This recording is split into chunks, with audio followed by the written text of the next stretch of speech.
Glad you could join us today. It's full-time Tesla here. Today's topic, we are going to discuss EV ownership versus ICE. ICE is traditional, smelly, noisy internal combustion engines that have been around for a very long time, and most vehicles in the world, anywhere in the world, are ICE. It requires you to top up gas, fuel, or can be LPG, can be CNG, can be diesel, but these are all fossil fuels. Whereas EVs just run on batteries and are a lot easier to maintain because there's less moving parts. Okay, I'm just gonna let the car drive by itself for a while now, so no movement from my end. Back to the topic. Oh, there's a big traffic jam here. What's going on? Okay, but the car just slowed down by itself. I didn't do anything. EVs are generally more expensive to buy unless you buy the cheap China cars. Brands like MG, Neta, BYD even, you can get them for cheap, like maybe 20,000-30,000 US or less in many countries. The good EVs are definitely more expensive than the equivalent ICE. Let's say you compare the same car that has an ICE version and the same car that has an EV version. The EV version will be more expensive, like Porsche Macan and Macan EV, Porsche Cayenne, now there's a new Cayenne EV. Mercedes, there's a E-Class, which is the EQE, and then you have the S-Class, which is the EQS. Any time there is a difference in the same class where the engine gets replaced by EV, electric motor and batteries, it's a little bit more expensive, but you will save when you own it because of maintenance and because of running it. So electricity is cheaper to power. In Thailand, 1 kilometer costs about maybe 1.5 baht for a Tesla. Other cars should be about the same as well because Teslas are one of the most efficient drivetrains and battery chemistry. Okay, so 1.5 baht, you talk about 1.5 to maybe maximum on the top end if you're foot heavy, 2 baht per kilometer of traveling. The equivalent gas car will be somewhere around 4 baht. So it's about double. If you drive very conservatively and if you recharge at home in your own residential rates for electricity, the cost can go as low as 0.7 baht per kilometer. But that's only if you have a house and you have to spend money to install a charger. And the charger cost to wire it up and to install probably about 50,000 baht, which is about maybe $2,000 Sing. So that has to be taken into consideration as well. If you live in a condo and you need to install a charger which requires long wiring, it will cost even more. So let's talk about public chargers, because we are talking about public gas stations. We don't own our own gas stations. So it's only fair that we compare using public gas stations to public chargers. So public chargers in Thailand now can range from 7.5 baht to about maybe close to 10 baht per kilowatt hour. So a normal battery pack like the car I'm in now has 78 kilowatt hour. So 78 times 10, 780 baht maximum charge from 0 to 100. The maximum you're going to pay to charge a car from 0 to 100 at the most expensive price, 780 baht. That's about 25 US dollars, $30 Sing. That's expensive compared to my previous GLC diesel with a 66 liter tank. I'm paying about 2,000 baht per tax. 2,000 baht gave me about 600 kilometers, sometimes 700 if I drive longer distance. Let's say based on average 600 kilometers for 2,000 baht. Okay, so that's about 3 over baht per kilometer. This car, I can, if I use normal Tesla superchargers, it's about 8 baht per kilowatt hour. If I pump full, 8 times 78, it's about 600 baht, let's say. 600 baht compared to 2,000 baht. But the 2,000 baht gives me 600 kilometers. The 600 baht for this car gives me only about 400 kilometers. So if you normalize it, let's say that's 2,000 baht, this will be close to 1,000 baht.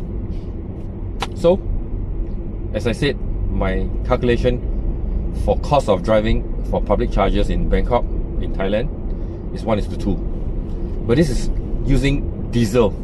Diesel is cheaper and has longer range. If you compare to a lesser efficient car, like let's say a Honda Civic normal using benzene, you might spend 1,500 baht just for 400 kilometers of range, and that's expensive. But if you go hybrid, then you can stretch it out to maybe 1,500 baht can get you like 1,000 kilometers of range, like some of the Camry hybrids and the Toyota Cross hybrids can get. So that's even cheaper if you're coming from that. But if you're coming from a heavier consuming car, then you're going to save a lot more if you come to an EV. So the difference, do I miss, I mean, I own an EV for the past 6 months. Do I miss going to the petrol station? Not at all. But I still go to the petrol station. I still have to go to a petrol station. Why do I still have to go to a petrol station? Because I still need to pump air for my tires. So far they haven't chased me out because they know that I'm not a customer for their gas, and there's no EV chargers in petrol stations right now. Okay, back to self-driving. So where are you going? Okay, so but EVs will consume more tires. It's in tires, wear and tear of tires. Why? Because they are heavier. This car is 2,000 kilograms, 2 tons, which is not really heavy. Teslas are not really heavy. It's about the same weight as my old GLC. But if you compare to other EVs like BYD, like Zeekrs, they are at least 20% heavier than Teslas. So it means they're carrying extra 400 to 500 kilograms of extra weight, which the more weight it is, the more the tires will wear out, because there's more rolling resistance, right? Cornering as well. So the tires wear out faster. Instead of maybe 30,000-40,000 kilometers, maybe you'll take about 20,000-30,000 kilometers to wear out. And tires, you don't want to scrimp and save. You want good, fresh, usable tires. They are not overly hard and not worn out, because it's your only contact to the road. So don't try to scrimp and save on tires and brakes. Brakes, when you have an EV, if you do one pedal driving like I do, I hardly step on my brake.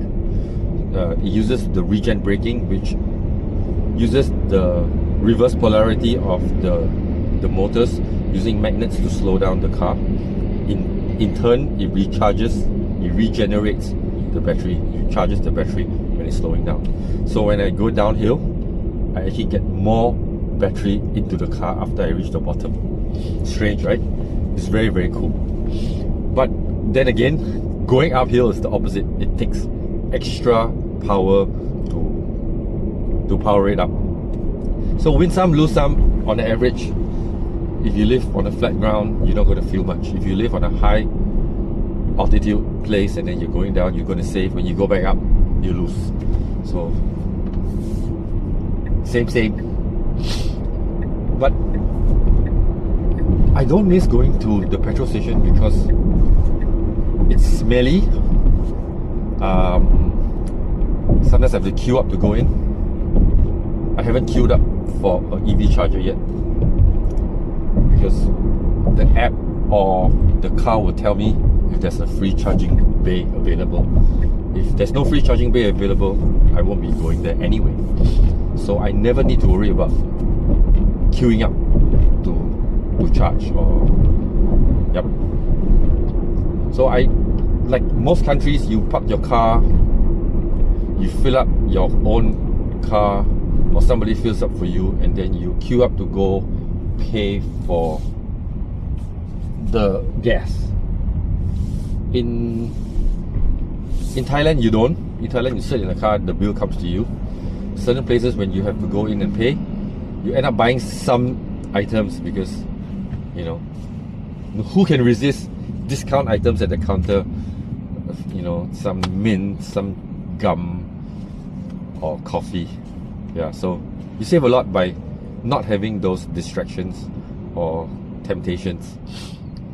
So I don't go to gas stations anymore except to pump air. So far, I had this car for 6 months almost. I pump air 3 times every couple of months. The good thing is it comes with its own TPMS, and it shows you exactly how much pressure each tire is. Right now my left tire pressure is 45. Why is it so high now? I pumped 42.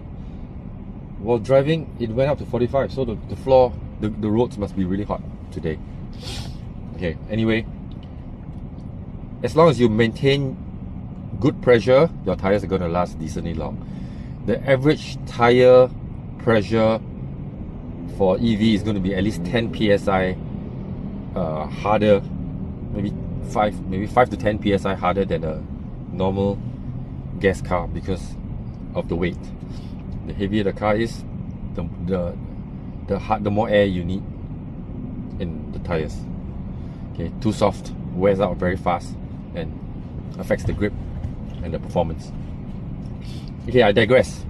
So why would people want to buy EVs over ICE cars?